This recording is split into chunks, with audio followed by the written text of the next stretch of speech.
Voilà, bonsoir à tous. Il est 20 heures en Israël, 19 heures en France. Comme prévu, nous vous retrouvons à l'heure pour notre deuxième conférence cette semaine en collaboration avec l'Université de Bar-Ilan. Et je remercie d'avance Yael Toledano, notre partenaire de l'Université de Bar-Ilan du département international, de continuer cette coopération et nous amener vraiment des conférenciers du meilleur niveau et des conférenciers aussi nombreux francophones qui nous permettent de découvrir toute la richesse de cette université.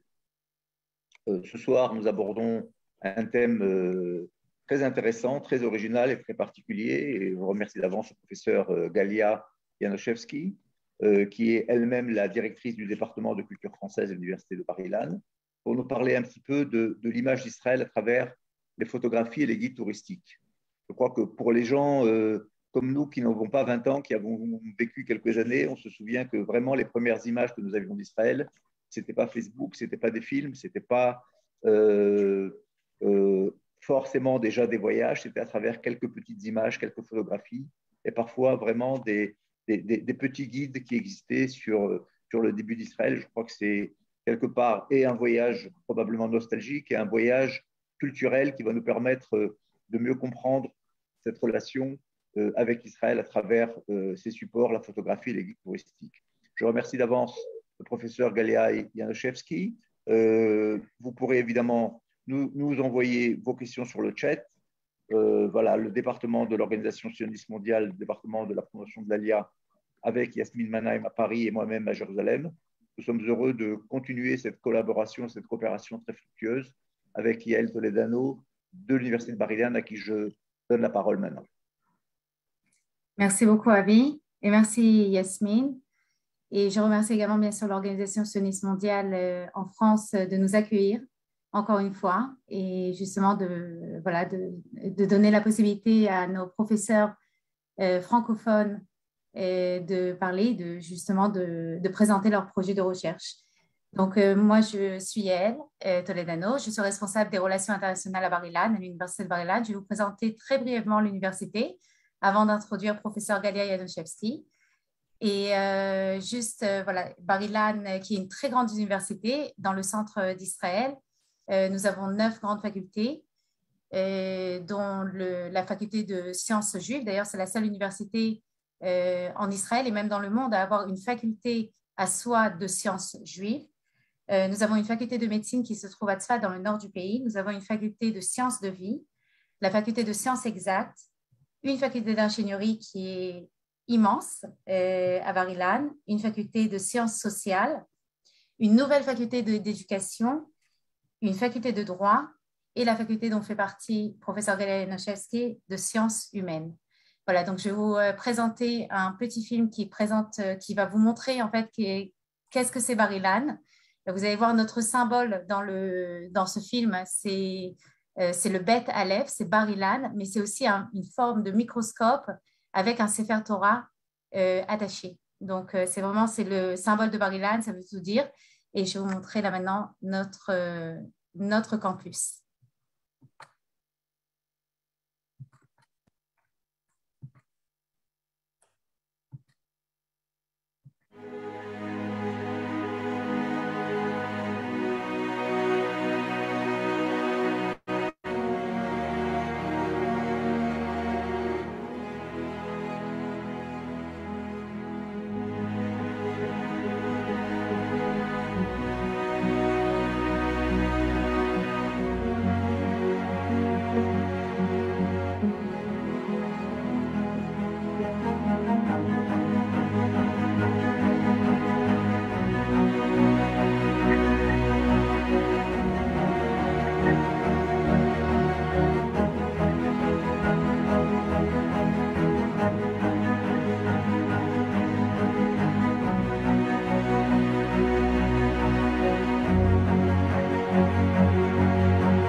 Merci beaucoup. Et alors, tout d'abord, nous avons des programmes d'études en anglais et en hébreu. Nous vous invitons à visiter notre site internet BIU International, je le noterai dans le chat, et bien sûr à venir visiter physiquement notre campus à Ramat Gan.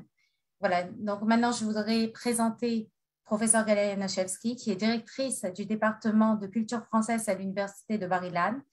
Elle se spécialise dans les genres hybrides de la littérature. Elle est l'auteure, entre autres, de l'entretien littéraire, Anatomie d'un genre. Elle a dirigé un projet de recherche de 3 ans entre 2016 et 2019 et qui est financé par l'ISF, l'Israël Science Foundation, sur les représentations d'Israël dans les guides touristiques de 1948 à nos jours. Elle est l'auteure de plusieurs articles sur le patrimoine, dont À travers Israël, guide touristique et propagande, Portrait du pays en jeune état, l'encyclopédie d'Israël en images entre 1950 et 1952, Circulation critique et patrimonialisation des photographies, Le cas de figure de Beno Rothenberg et autres. Et nous avons aussi, entre autres articles, du singulier au collectif Construction discursive des identités collectives dans les débats publics. Et en 2013, professeur Galia Januszewski est nommé chevalier des palmes académiques. Voilà, dans cette conférence, professeur Galia Januszewski s'intéressera à la manière dont Israël émerge à travers le regard de diverses formes de guides de voyage et dans les albums de photos et comment Israël est perçu de 1948 à nos jours. Professeur Galia Januszewski. Merci beaucoup Yael, merci de cet accueil ce soir. Et j'ai appris que je n'ai qu'une demi-heure à ma disposition. Je vais peut-être dépasser un peu, mais je vais entrer tout de suite dans le vif du métier et matière. Donc, la première question que j'aimerais me poser, c'est qu'est-ce qu'une nation? Qu'est-ce qu'une nation? Les paramètres utilisés pour la définir sont bien connus. Un peuple, une terre, une histoire, des institutions, parfois aussi une langue ou une religion. Mais on peut aborder cette question par le concept de communauté ou de communauté imaginaire, comme le définit Benedict Anderson, qui dit la nation est une communauté politique imaginée. Il ne s'agit pas de prétendre que la nation est une pure invention qui n'a pas d'assise dans la réalité, mais plutôt de constater que la perception de la nation, d'une nation, est en constante évolution et dépend d'éléments et de développement d'ordre historique, géographique, culturel et politique. Alors, non, décidément. Voilà. Alors, comment l'image d'un pays, d'une nation, d'un État est-elle communiquée? Une spécialiste de la photographie de l'Estado Novo au Portugal, Susana Martins, dit que l'image d'un lieu est toujours formée par une multitude des médiations culturelles où les photographies jouent un rôle crucial et incontestable. Le livre des voyages photographiques sont des agents décisifs dans les processus de construction des nations, et ils participent à la diffusion des récits nationaux. Les photographies, en forgeant des environnements temporels et en pointant des moments historiques, contribuent à la création, au maintien ou au déni de fictions nationales récurrentes. Alors, les guides de voyage et dans les quelques minutes que j'ai à ma disposition, je voudrais donc vous montrer le rôle important que jouent les photographies, les images récurrentes qui reviennent dans les supports de diffusion de l'imaginaire touristique et national que sont les albums et les guides touristiques. Alors, quelques brèves définitions avant de vous montrer quelques belles images. Nos archives sont constituées des albums, des guides touristiques et itinéraires de voyage publiés à partir de 1948, principalement en français et en France. Les albums sont des portraits de pays, à la fois singuliers et formant des ensembles, destinés à la consommation locale autant que touristique. Pris dans leur succession, les différents albums manifestent aussi l'évolution dans la perception et les imaginaires du pays. Les guides de voyage ou les guides touristiques forment des archives sérielles. Comme certains d'entre eux sont constamment renouvelés, ils fournissent chacun un aperçu d'une relation dynamique et continue au pays et des imaginaires de cette relation en constante évolution.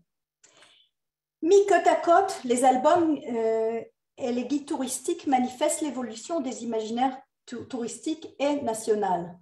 Ils reproduisent les perceptions historiques, culturelles, politiques et géographiques des habitants et des touristes, tout en les influençant. Je voudrais commencer par un cas de figure assez important auquel j'ai consacré un article. Et ce cas de figure, vous pouvez le constater, c'est l'Encyclopédie d'Israël en images, paru en 8 volumes que vous voyez ici dans un coffret entre 1950 et 1952. L'Encyclopédie d'Israël en images représente bien un genre répandu dans les années de fondation et formation de l'État juif, soit entre 1945 et 1970. L'album en images ou le photobook. Produite avec le soutien du bureau gouvernemental de presse sous l'égide de son chef Isaiah Klinov et du photographe Ben Rothenberg, l'encyclopédie témoigne non seulement des actes fondateurs, donc la guerre d'indépendance et des guerres ultérieures, développement agricole et technologique, établissement du gouvernement et immigration, mais aussi de la façon dont s'est conçue la propagande à destination des fondateurs du pays, des immigrants, ainsi que d'un public international susceptible de soutenir l'État d'Israël. Au moment de sa production, l'encyclopédie participe à ce que Pierre Nora appelle la vigilance commémorative, à savoir le fait d'organiser volontairement la mémoire des événements historiques, des lieux ou des objets. Ce tri dans la mémoire collective est typique du moment de la fondation d'un État, où l'on cherche des éléments susceptibles de souder l'entité nationale, ce qu'il y a de commun à toutes les factions de la société. Alors, regardez un peu la forme physique que prend cet album. Fabriqué dans le style des albums de Bezalel, sa reliure d'imitation cuir orientale avec un relief en cuivre dans un style d'Europe de l'Est suggère cette diversité culturelle qui se manifeste aussi dans la présentation typographique de la page de garde et du relief. On y constate une hétérogénéité des styles allant de la police de caractère Jérusalem, en passant par le lettrage au pochoir d'une écriture ashkénaze basique, sans doute dans le style Stam de Francesca Baruch, à une police de caractère mixte combinant l'influence de l'écriture égyptienne et de l'art nouveau dans une espèce d'orientalisme propre à l'ancienne école de Bezalel. Cette variété graphique symbolise donc le melting pot culturel dû aux différentes vagues d'immigration. À partir de 1950, plusieurs albums, dont les albums de Klinov, sont produits. Leur thème inclut la sécurité du pays et la politique d'immigration. Ces albums s'inscrivent dans une série de publications gouvernementales entre 1951 et 1952, comprenant aussi des brochures de propagande qui utilisent des photos du bureau gouvernemental de presse que j'ai mentionné tout à l'heure, les archives de la KKL et de la Keren HaYesod, ainsi que des images de photographes indépendants. Je peux vous parler longuement de ces photographes indépendants, mais ce sera pour une autre conférence. Même si ce n'est pas le cas de la totalité des albums de photos, il s'agit au fond d'un instrument de propagande, même dans les pays démocratiques, car en donnant à voir, en disant « ce fut ainsi », on façonne en fait le présent. On façonne une image attractive d'Israël à destination de ses nouveaux citoyens, de ses soutiens étrangers et de futurs immigrés, comme l'atteste la lettre de souscription diffusée par le département économique de l'agence juive que je reproduis ici, annonçant le premier volume de l'encyclopédie. Là, vous l'avez en hébreu, vous avez le document en hébreu, ainsi que l'enveloppe qui le comprend, donc c'est l'autre côté de cette enveloppe. Et là, j'ai reproduit le texte en anglais et en français et je le lis. La première année dans l'État d'Israël est le titre de l'album qui est publié en hébreu et en anglais par l'AM Israel Publications et édité par M. Isaiah Klinov, chef du département de l'information du ministère israélien de l'Intérieur.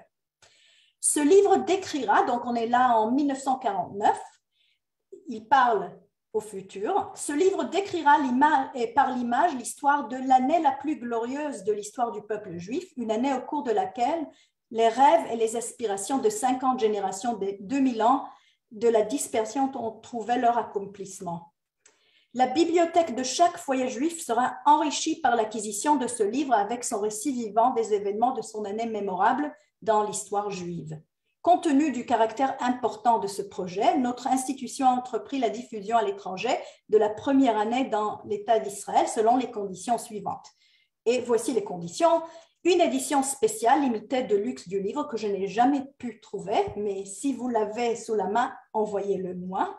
Donc, destiné à la circulation par abonnement personnel uniquement, paraîtra vers le 14 mai 1949 et sera expédié directement aux abonnés avant la fin de ce mois. Toutes ces inscriptions doivent nous revenir avant le 30 avril 1949.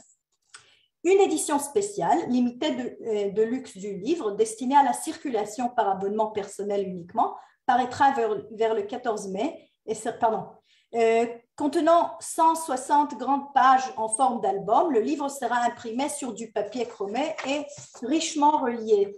Le nom complet et l'adresse de chaque abonné seront inscrits sur la couverture. La dédicace des éditeurs sera dans chaque cas rédigée dans la même langue que celle dans laquelle la commande est passée. À la demande, la dédicace sera faite au nom d'un membre de sa famille ou d'un ami ou à la mémoire d'un parent décédé. Nous sommes sûrs que vous souhaiterez faire partie des récipiendaires de la première année dans l'État d'Israël.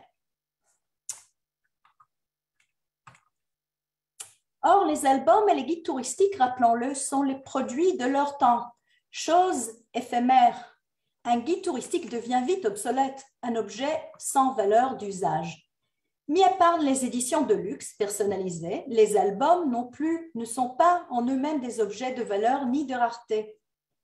Ils sont produits à un grand nombre d'exemplaires. Leur destin se manifeste dans la photo suivante, prise à Haïfa, la photo que vous voyez là, par un adepte du groupe Livres Abandonnés, qui signale qu'une collection d'albums et de livres d'histoire et de culture s'est retrouvée au rebut. Entre parenthèses, cette personne est un médecin qui travaille à Rishon et grâce à lui, j'ai pu récupérer 5 de ses volumes qui étaient condamnés à la poubelle. Depuis 2015, j'ai rassemblé dans le cadre d'un projet subventionné par l'Israel Science Foundation, l'équivalent du CNRS ou de l'ANR, une collection importante de guides touristiques et d'albums d'Israël de 1948 jusqu'à 2018, soit 70 ans de l'existence d'Israël.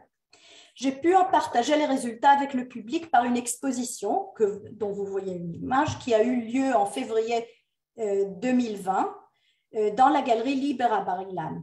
L'exposition, qui porte le nom d'Israël, au pluriel, donc Israel's, montre qu'une image très simple s'est avérée en fait complexe et vous pouvez en fait trouver cette exposition-là. Vous avez le lien en ligne à l'adresse suivante.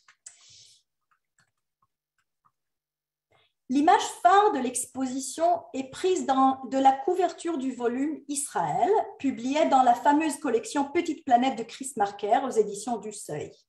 Elle montre le portrait d'une jeune femme, Soldat Kovot Tembel, représentant Israël. Le portrait humain se situe à l'intersection de la représentation et de la narration. Il symbolise souvent une nation, une terre, un État. Un individu incarne une entité politique et la société qu'il a forgée. Il incarne aussi une terre, un peuple et une culture. Ici, le choix d'une figure féminine fait écho à la tradition où un portrait féminin est utilisé pour symboliser toute une nation, comme Marianne pour la France. Une galerie humaine représente le pays, une mosaïque de groupes multiethniques et multiculturels constitués de corps visibles et d'individus, anonymes ou célèbres, dont l'histoire personnelle fusionne avec la collective. Dans le cadre de l'entreprise de construction nationale, elles sont des devoirs à remplir. Des infirmières, des soldats, des leaders de grande renommée dont la biographie rencontre l'histoire de la nation. Voir par exemple Rabin sur le paysage de sa patrie, je montrerai cette image tout à l'heure, ou dont l'image incarne un moment historique où ils ont joué un rôle majeur, voire Golda dans la guerre de Kippour qui figure ici en bas. Dans les premières années de l'État, les enfants faisant partie du creuset de la diaspora sont perçus comme les futurs citoyens d'Israël. Au fil du temps, la société israélienne s'engage avec sa diversité culturelle. Ici aussi, les enfants sont considérés comme faisant partie d'un désir national de coexistence. On montre aussi les collectifs, les différents collectifs, les différentes factions d'une société. Ici, dans cette image, vous voyez la couverture de Life autour du monde Israël avec une image des kibbutznikim et en ouvrant la première page, vous trouvez l'image des Haredim. Tous font partie, en fait, des groupes et remplissent un rôle, une fonction des tâches des soldats, des immigrés, des travailleurs. Un pays se définit aussi par l'autre. Or, Israël est le pays où tout le monde est un autre. Voici ce qu'indique la légende de la photo d'Anklin à travers Israël. Les Olim de tous les coins du monde arrivent dans le nouvel État d'Israël et sont d'abord installés dans des camps d'immigrants. Étrangers dans leur apparence et leurs coutumes, ils s'inquiètent de leur acceptation et de leur intégration. Fin de citation. Dans une société multiethnique, chacun est l'autre. L'attitude condescendante attribuée aux Juifs durant les premières décennies de l'État a été remplacée dans la perception contemporaine de certains guides, vous voyez ici le guide du Routard, par une vision tournée vers le tourisme qui exprime l'espoir d'une coopération, d'une fraternité entre les Juifs et Arabes. Et là, vous voyez toutes les couvertures dans une phase ultérieure et prospective qui esquisse une cohabitation future dans les guides du Routard à partir de 2012.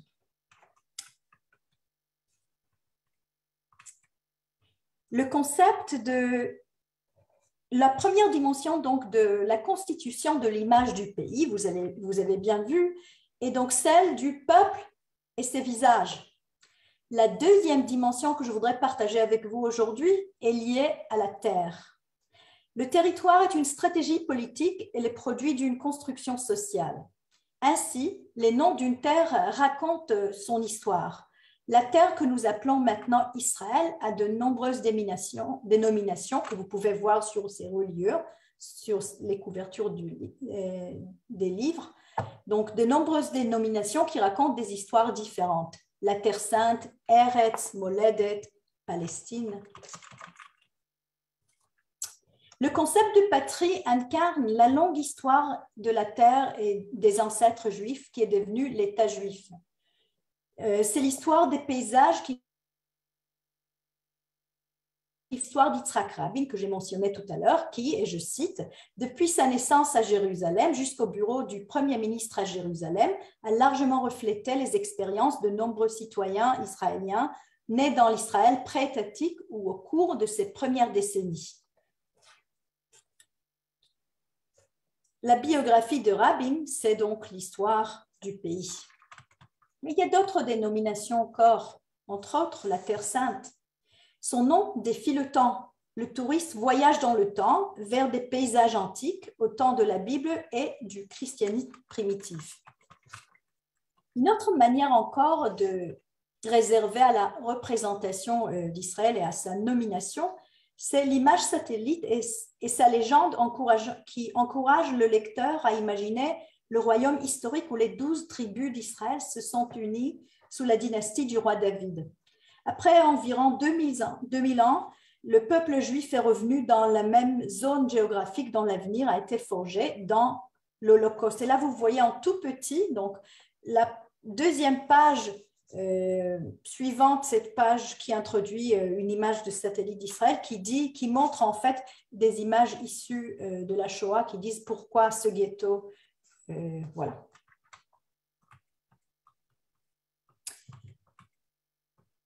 Une troisième dimension de l'image du pays, outre le peuple et la terre, ce sont les formes d'habitation. Différentes formes d'implantation urbaine et rurale en Israël représentent dans les albums et les guides touristiques la réalisation de l'ancien nouveau pays que Herzl envisageait en 1902 dans son Altneuland. La ville est une intersection de différentes cultures, locales et nationales, locales et mondiales, physiques et spirituelles. Les albums régionaux représentent en même temps qu'ils créent des autonomies régionales. Les albums consacrés à des villes et des régions spécifiques considèrent leur développement comme une partie indissociable de l'entreprise sioniste. Les auteurs des albums consacrés à la ville méridionale d'Eilat et à la vallée de Jezreel voient dans ces lieux des expressions de la diligence et de l'héroïsme juif, surmontant la nature et construisant une maison qui correspond à l'image de soi des habitants. Les concepts concurrents d'une nature sauvage inhabitée contre la terre ancestrale réinstallée se reflètent à plusieurs reprises dans les photographies de l'album de Emek Israël, où l'homme apprivoise la nature, mais aussi surmonte ses penchants au nom de l'idéal de construction et du peuplement du territoire. L'album de Haïfa que vous voyez ici, c'est l'album du haut, voit la ville comme une réalisation de la vision de Herzl. Haïfa, dans sa première décennie, est présentée comme un microcosme de l'État, incarnant à la fois l'élan de la construction et la coexistence comme une option possible. Et comme Israël a une ville binationale, la légende de ces photos apparaît également en arabe. Alors, je voudrais attirer votre attention sur un petit détail qui rend cet album unique. Vous voyez ce qui le rend unique? L'album de Haïfa est unique dans ce sens où il revêt la forme d'un album de famille typique d'une famille israélienne des années 1970, avec la spirale.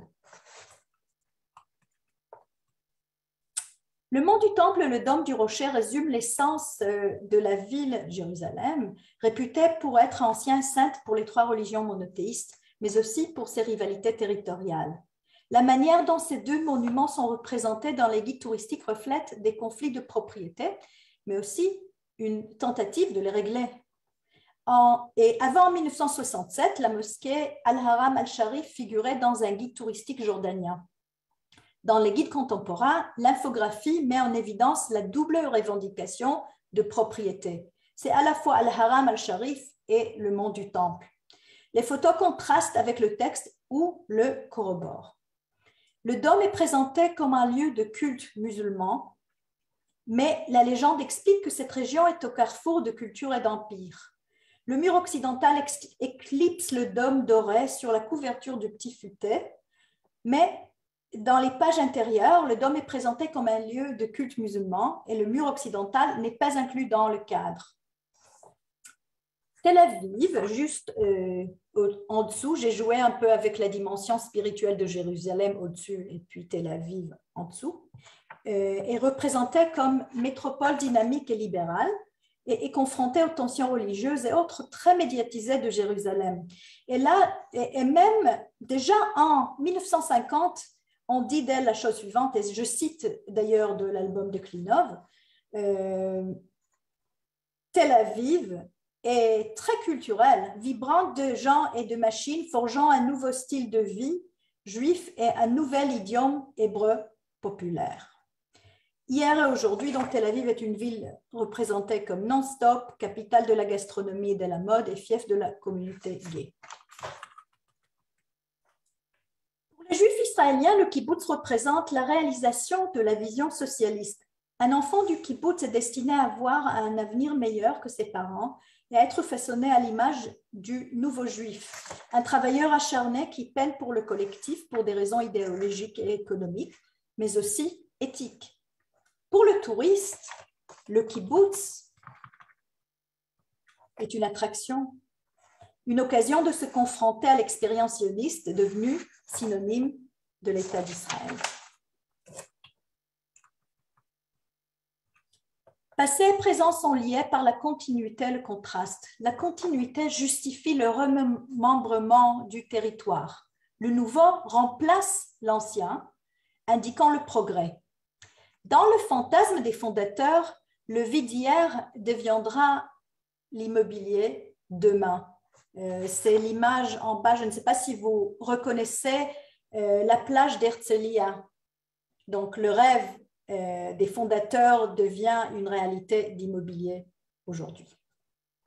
Les doubles pages relient le passé et le présent. Le passé est au-dessus comme point de départ. Le présent apparaît toujours en dessous comme son résultat. Au bas de la photo se trouvent des ruines au-dessus de la future construction.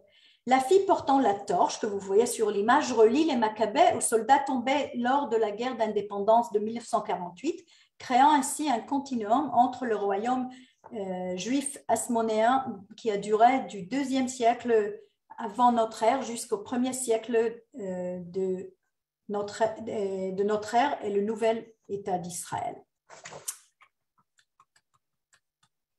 Mais l'imaginaire d'une nation n'est pas uniquement son peuple, ses nominations, sa terre, ses institutions et l'organisation de son territoire.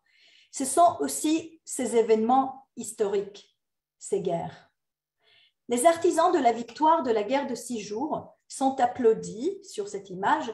La défaite de l'ennemi est soulignée. Les Israéliens et leurs dirigeants sont euphoriques. C'est dit dans les textes d'ailleurs. À droite, le ministre de la Défense Moshe Dayan. À gauche, le commandant du corps blindé Israël Tal. Le chef d'état-major général Yitzhak Rabin et le premier ministre Levi Eshkol. Mais ce sentiment de victoire est suivi d'une grande désillusion avec le deuil de Kippour. À vrai dire, la question de la guerre et de la défense hante toutes les représentations de l'origine. Israël est célèbre pour ses sites archéologiques, mais même s'il invite le touriste à se familiariser avec ses riches paysages naturels. Des sites archéologiques comme Masada attirent les touristes depuis le début de l'État.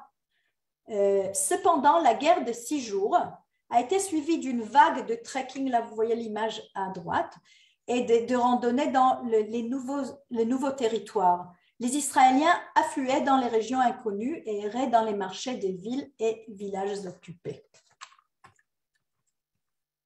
Mais comment parler d'Israël, non pas uniquement par les images séparées de leur page dans les guides touristiques et de l'année où ils furent publiés jusqu'à présent, il faut aussi se donner un timeline, un point de départ historique, chronologique. Alors, quel serait le point de départ d'Israël et comment est-il représenté dans les albums et dans les guides touristiques? 2 chronologies parallèles en émergent. L'une commence par la création de l'État en 1948. Et là, vous voyez l'image du premier ministre d'Israël, M. David Ben-Gurion, dans une prière de grâce le jour de l'indépendance dans la grande synagogue à Jérusalem. Vous voyez en dessous l'image de la proclamation historique de l'État d'Israël, vendredi 14 mai 1948. La seconde chronologie remonte dans le passé. La Seconde Guerre mondiale et l'Holocauste, la déclaration de Balfour en 1917, le premier congrès sioniste en 1897, le voyage d'Abraham vers la terre promise, la période préhistorique. Bref, la première chronologie indique les étapes du développement de l'État. La seconde décrit les raisons de sa naissance. Dans cette exposition, nous avons choisi de mettre côte à côte les 2 chronologies. L'une est une description chronologique de l'État d'Israël depuis sa création, telle que présentée dans des albums publiés à la fin de chaque décennie. La seconde présente d'autres dates importantes liées au peuple et à sa vision, au peuple et à son pays et à ses paysages, au peuple et à sa mémoire collective. Les albums que vous voyez ici, publiés dans les premières décennies de l'État, montrent des images des moments historiques clés au moment de leur occurrence. Depuis la 4e décennie d'existence de l'État, les albums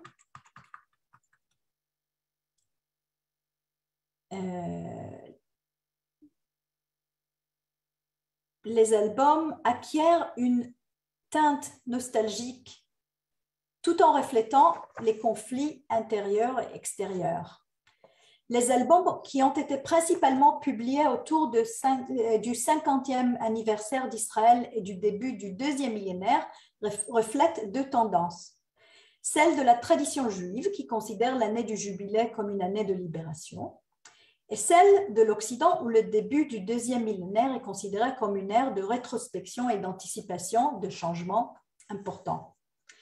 Les numéros spéciaux que vous voyez à gauche consacrés au 70e anniversaire de l'État offrent une rétrospective sur ces premières années et s'engagent également dans les évolutions politiques et technologiques actuelles.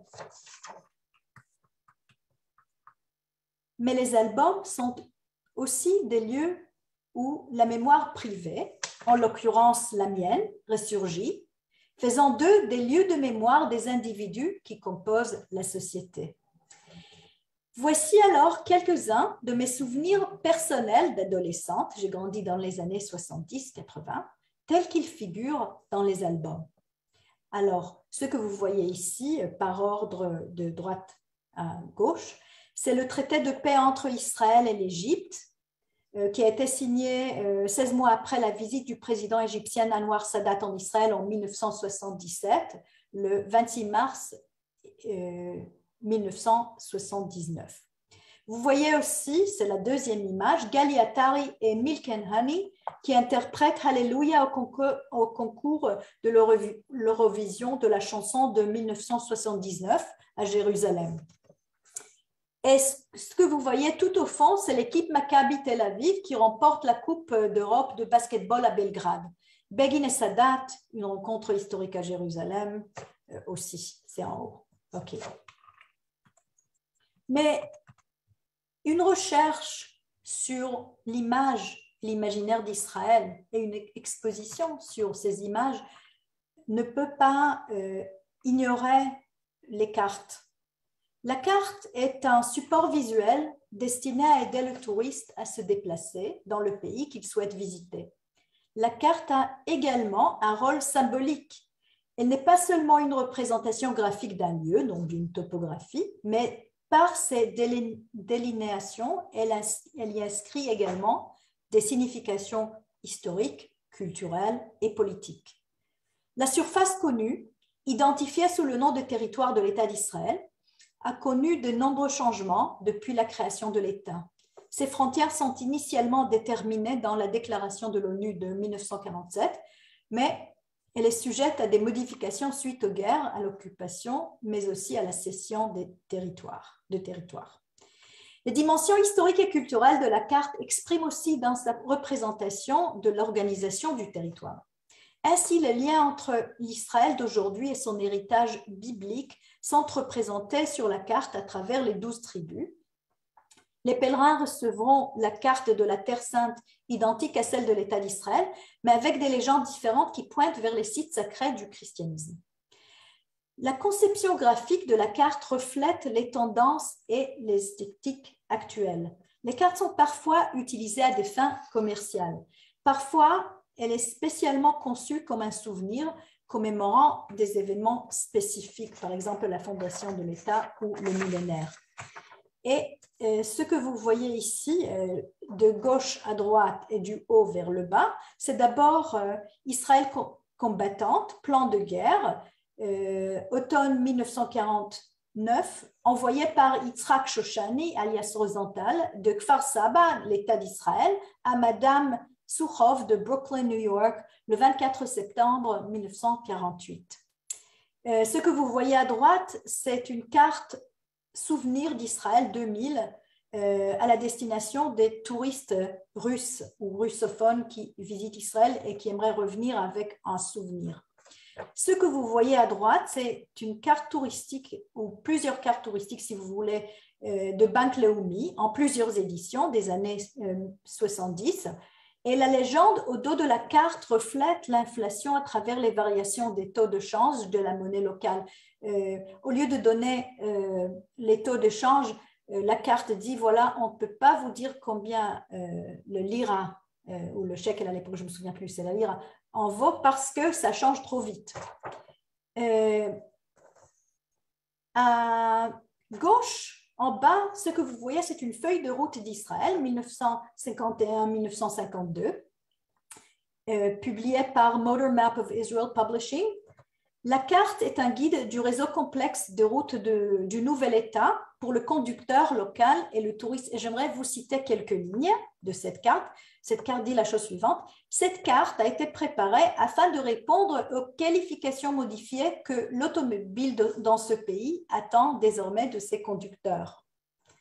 Alors que jusqu'à ces dernières années, la connaissance des routes du pays était aisée, celle-ci est devenue difficile avec l'émergence de l'État d'Israël et l'immense développement de la construction de nouvelles routes à fort trafic. Ceci est dit dans les années 50. Vous pouvez imaginer ce qu'auraient pu penser les gens de l'époque s'ils étaient arrivés aujourd'hui sur la route Ayalon. Et je termine. Qu'est-ce qu'une nation ? Dans cette image-là, on voit une petite confusion créée dans la série Encyclopédie par l'image de Hachette de 1960. Les aspects de temporalité et de territorialité se confondent. Si vous regardez ici, j'ai mis une petite flèche. On attend à ce qu'Israël soit représenté dans géographie, n'est-ce pas? Or, on la trouve dans la section Histoire, à côté des rois de France, des guerres, de l'islam, etc. Je reviens donc à ma question. Qu'est-ce qu'une nation? C'est un peuple, c'est une géographie et une terre. Un territoire, c'est l'histoire et les histoires des gens. C'est une culture et une politique. Les figurations de ces aspects dans les guides touristiques et dans les albums par l'image ne sont pas de simples représentations. Ce sont aussi des véhicules d'imaginaire national qui participent activement à la construction de la nation, inséparables de ces images multiples. L'histoire des représentations d'Israël, nation si neuve et pourtant si ancienne, comme le notait Herzl, en donne une illustration unique. Je vous remercie. Merci beaucoup, Galia. C'était très instructif. C'était en tout cas un voyage dans l'histoire, un voyage dans le temps, un voyage dans l'image. J'attendrai que nos auditeurs puissent poser des questions. En tout cas, moi, j'ai une première question concernant les guides touristiques. Si je comprends bien, très longtemps, j'emploie ça, je vais dire de façon positive, les guides touristiques ont été des instruments de Hasbara, des instruments d'information de l'État d'Israël. À partir de quand l'État d'Israël a perdu le monopole et à partir de quand et peut-on comparer à l'image que donnaient les guides touristiques les plus anciens d'Israël quand un guide touristique était avant tout un instrument, j'allais dire, donc, comme je l'ai dit tout à l'heure, de Hasbara qui venait expliquer, de justifier, d'informer, mais de façon étatique, puisque j'ai vu que les éditions étaient éditées par l'État finalement. Oui, alors merci beaucoup de votre question, Avi, parce que je n'ai pas explicité, je n'ai pas élaboré cet aspect-là. En fait, quand j'ai parlé d'instruments de propagande, j'ai parlé surtout des albums. Or, vous avez tout à fait raison, puisque les premiers guides touristiques vers Israël recevaient toutes leurs informations, y compris les photos des archives nationales d'Israël. Et je dirais que c'est dans les années 70 que commence une séparation lente, mais à partir du moment, bref, où les guides touristiques peuvent récolter l'information de façon indépendante, on commence à voir une séparation entre la hasbara, donc la propagande institutionnalisée, et une manière de voir le territoire complètement indépendante. Si vous me permettez, je peux vous raconter une petite anecdote concernant cet aspect. J'ai montré tout à l'heure, je reviens en arrière, l'image phare donc, de l'expo, mais aussi l'image qui a attiré mon attention, c'est celle d'Israël, donc dans une petite planète de la collection Au seuil de Chris Marker. Et en fait, Chris Marker avait fait un film à peu près au même moment qu'il était chargé de cette de cette collection. Et ce film s'appelle le combat d'Israël, en fait. Ce film a été commandé par Lia et Wim Van Lier. Et il a accepté la mission tout en disant « j'accepte, mais à condition que je peux dire tout ce que je veux ». Et en fait, je pense que certains albums produits même antérieurement aux années 70 essayent quand même de garder, de préserver un petit moment indépendant, même si les images dépendent largement des archives. Voilà. Alors, une deuxième question, parce que pour le moment, vous avez uniquement des merci et des félicitations et des gens qui veulent pouvoir revoir. Je ne vois revoir. pas le chat. Attendez, je vais arrêter le partage écran. Voilà, je vais voir le chat. Voilà, donc je dis que les gens pour le moment disent merci et veulent surtout revoir pour pouvoir voir tranquillement toutes ces images. J'aurais une deuxième question sur j'allais dire la différence dans l'image Tarté Mashma dans le sens propre du terme d'Israël dans les albums à travers ce qui a été publié en Israël et ce qui a été publié ailleurs. Est-ce que vous avez donné effectivement essentiellement des images israéliennes? Est-ce qu'on a eu des images en dehors des grandes revues telles que Live, Paris Match peut-être et d'autres, une tentative dans les années 50, 60 de donner Israël en images? Et si oui, quelle est cette image? Est-ce qu'elle avait la même image d'Épinal, comme vous l'avez un petit peu dit, du kibbutz et du Chalout et du Haridi, ou bien il y avait une image qui était déjà beaucoup plus complexe avec les Arabes, avec le conflit? Quand est-ce que ça a évolué quelque part? Oui, alors, dès le départ, j'ai écrit ça dans un autre article, il s'agit d'une reproduction massive des mêmes images. Donc, les mêmes images apparaissent et réapparaissent. Il y a en fait une espèce de jeu de miroir entre les images projetées vers l'extérieur et les images récupérées et réinsérées dans les guides touristiques. Des images qui reviennent après aussi dans les albums. Et donc, il n'y a pas, à vrai dire, d'autres images de cette période puisque toutes les images sont récupérées et c'est par la répétition, en fait, c'est ce que j'ai essayé de montrer, que l'image d'Israël est formée, réformée, réinventée, mais toujours à l'intérieur de cette banque d'images. Alors, si on a été, on a quelques minutes devant nous, si on a été un petit peu, j'allais dire, les maîtres de l'image qu'on a voulu donner par des photographes qui ont montré, tel que le livre de David Kataribas, cette belle Nikit avec le Bel avec un sourire, alors qu'on savait qu'au même moment, ce n'était pas forcément un statut idéal de la femme en Israël, mais peu importe. À partir de quand on a perdu la bataille de l'image quelque part d'Israël? Est-ce qu'on l'a perdu vraiment? Est-ce qu'on a un moment, on a contrôlé l'image d'Israël et on l'a perdu à un moment? Si oui, quand et comment et pourquoi? Oui, alors je ne parlerai pas en termes de bataille ou de guerre d'image, je parlerai plutôt dans des termes d'échange d'images. À partir de quel moment est-ce qu'on arrête à se nourrir de ces banques immenses d'images offertes par Israël? Je pense que j'ai déjà donné une réponse partielle à cette question. Je pense que c'est à partir du moment où on n'a pas besoin, où on peut envoyer des photographes sur place, où on n'a plus besoin où on n'a plus de dépendance vis-à-vis de ces archives. Ce que vous dites là, ça dépasse en fait largement le contexte des albums et des guides touristiques parce que dans les guides touristiques, au fond, on ne trouve que l'écho des albums ou l'écho des images déjà produites ici. Il y a des tendances. Par exemple, si j'ai donné le guide du routard, quelques images du guide du routard. Alors, dans les guides du routard, c'est toute une histoire. C'est un guide qui se veut indépendant et indépendant aussi de toute tendance nationale ou nationaliste. Ça dépend comment vous voyez la chose. Mais en même temps, dans le guide du routard, il a été déjà décidé qu'il y a Israël et Palestine seraient ensemble. Israël et Palestine, voilà. Donc, et ça, c'est une manière de voir les choses qui est indépendante de la vision recommandée, si vous voulez, de la Hasbara ou d'Israël.